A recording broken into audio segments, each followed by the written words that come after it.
Why don't we do this? Let's take a moment. We're going to explain a few basic things here. The issue of so-called non-traditional pronouns goes together with non-traditional gender identities. New York City, for example, recognizes 31 such gender expressions. In other words, besides man and woman, there are 29 other gender expressions. For example, pangender, queer gender, gender fluid, cross-dresser, bigendered, gender blender, and the list goes on.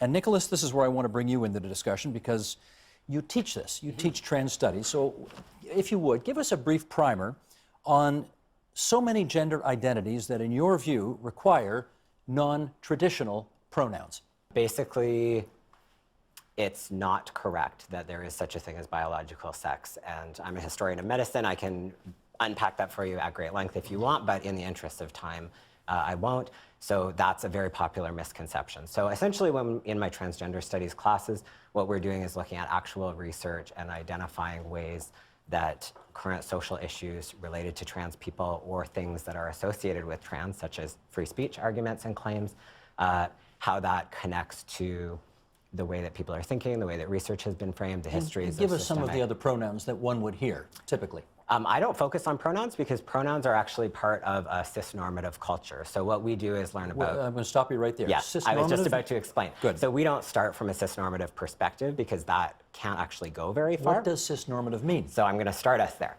Cisnormative is basically the very popular idea and assumption that most people probably have, and definitely that our structures convey, that there is such a thing as male and female, that they connect to being a girl or a boy or a man or a woman, and then sometimes that will also recognize intersex or trans people or transsexual people, as you mentioned, because that's sometimes also referred to as a gender binary. So anything that fits within a gender binary can work within cisnormativity. Okay. But cisnormativity is basically that everyone assumes that there is male and female, and so very little is actually looked at to understand what's actually the case. And scientists have been doing this for at least over 50 years. Your view would be it's much more complicated than that.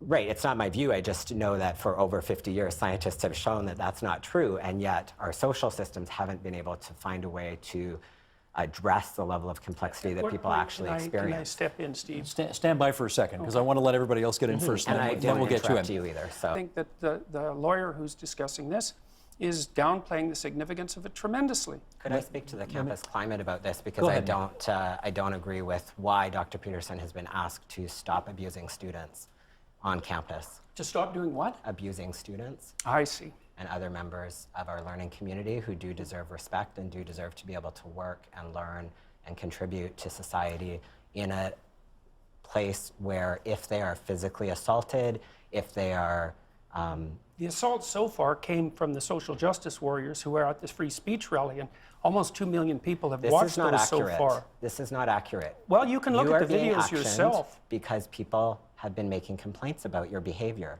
Yes, I understand that. Yes. That, And so we're Can I just seeing be a clear on greater something here, Nick? opportunity for social justice happening Nick, let that me be many cl- people won't understand. Nick, can I be clear on something? You've accused him of abusing students by not using the pronouns they want to be addressed by. That's how I see it, absolutely.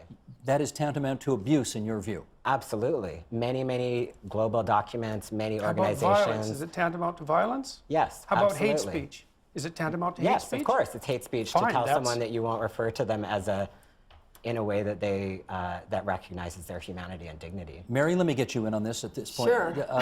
You got something, let me follow up with you. Why, in your view, do you think the trans community needs this kind of legislative protection? Well, thank you. That's basically the point that hasn't been raised yet, which is that people are actually suffering huge lack of access to resources that will allow people to survive. So people are being physically assaulted. People do not have counselors that they can go to who are not going to, as Dr. Peterson has done on YouTube, recommend that they actually become more anxious and more upset about situations. People are being assaulted. I brought all sorts of really depressing stats that people who are leaning towards thinking that this is not that big of a deal, those people need to look at those stats. But many people... Give us one stat. Yeah, so 58% of students could not get academic transcripts with their correct name or pronoun. That causes a huge chain of events for students or anybody who's had any kind of academic training. As everyone recognizes, we need to be able to have references, we need to be able to have resumes. We need to be able to get jobs. So I want to be sure that I'm clearly understanding your point here, which is, and therefore they feel disrespected, and therefore this affects their life in a very real way? Is that right? The feeling of disrespect is not as important as the ways that people in authority are able to circumvent the possibilities for living. So it has more to do with not being able to find housing and therefore being homeless. It has more to do with not being able to get jobs because people are discriminated against. So we're not actually we shouldn't be talking about free speech. What we should be talking about are the social issues facing people who are being discriminated against and what that looks like on campus, which is that some professors refuse to offer basic dignity to students and colleagues. And that leads to people missing classes, it leads to people dropping out, it leads to a lack of positive opportunity for society to actually benefit from the contributions of many, many people. And I also don't teach that there's a huge divide between trans people and non-trans people, because I would say the number is 100% of people will benefit from more open discussion. And one of the problems is that it's being addressed in a black and white way. So it's too bad that we can't actually have an open conversation, because there's a huge... I thought it was an axiom, say, of feminism, for example, that the personal was political. And isn't that that's a famous phrase, the personal is political. Okay, the personal is political when someone is attacking you on a basis that is personal and that you can't change about yourself. That is political. And that's when people sometimes become politicized, is when they realize that no matter what they do in the world, there will be people who will continue to attack them on racist grounds, on gender and sexual violence grounds, and that's why people start to fight back, and that's why people object. And your attempts to regulate my language use, and I don't care about your language use. I care about the safety of the people who are being harmed. I know people who make your kinds of arguments are always concerned with other people's safety. I'm concerned with my own safety. Just so that people are aware, my physical, emotional life and livelihood is at risk from being here. And that's not true of everyone. In comparison to mine, say. I don't know about yours, because yes, I don't live your life. You know perfectly well about mine. I do know that you have about tenure, and that's one of the major ways that you're able to do this. But I just want people to be aware that trans and gender diverse communities, and especially people of color, are being targeted and threatened physically. So free speech is a great idea, and equality is a great idea, but we actually can't have those conversations when people are not even able to be present. Jordan, let me read this tweet to you, and I'll get you to respond to it, because I think it's instructive of the conversation that just took place between the two of you. Can someone please explain to Jordan B. Peterson that there's a difference between freedom of speech and freedom from consequence? Do you agree there's a difference?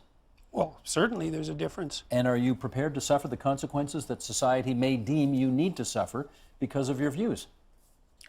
Yes, I'm prepared to do that. What does that entail? Are you open to learning? Well, hang on. That's not the question. Hang on, that wasn't the question. It's That's true. right. Well, so what am I willing to do? Well, I think that the Ontario Human Rights Tribunal is probably obligated by their own tangled web to bring me in front of it. If they find me, I won't pay it. If they put me in jail, I'll go on a hunger strike. I'm not doing this. And that's that. I'm not using the words that other people require me to use, especially if they're made up by radical left-wing ideologues.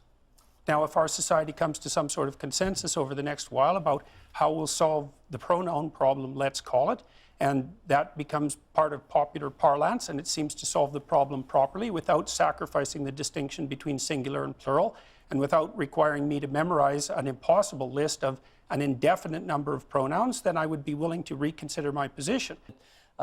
I think a very useful exercise. Resources for people? Sorry? People who just watch this program may be really in need of something. Sure, you got a website? Yeah, I would really encourage people to go to transformingjustice.ca. It's a current research initiative that will appeal to anyone with any interest in research and learning. Say it again, transformingjustice.ca. We are happy to put that out there. Thank you. Theron Meyer, the trans pundit and YouTuber in Vancouver, Kyle Kirkup, the professor of law at University of Ottawa. We thank both of you for being outside our studio, but part of our broadcast tonight. Jordan Peterson at the U of T, Nick Matt from the U of T, Mary Rogan. You can read more about this in her piece, Growing Up Trans, in the October issue of Walrus Magazine, on better bookstore and corner store stands everywhere. Thanks so much, everybody. Thank you. Thank you.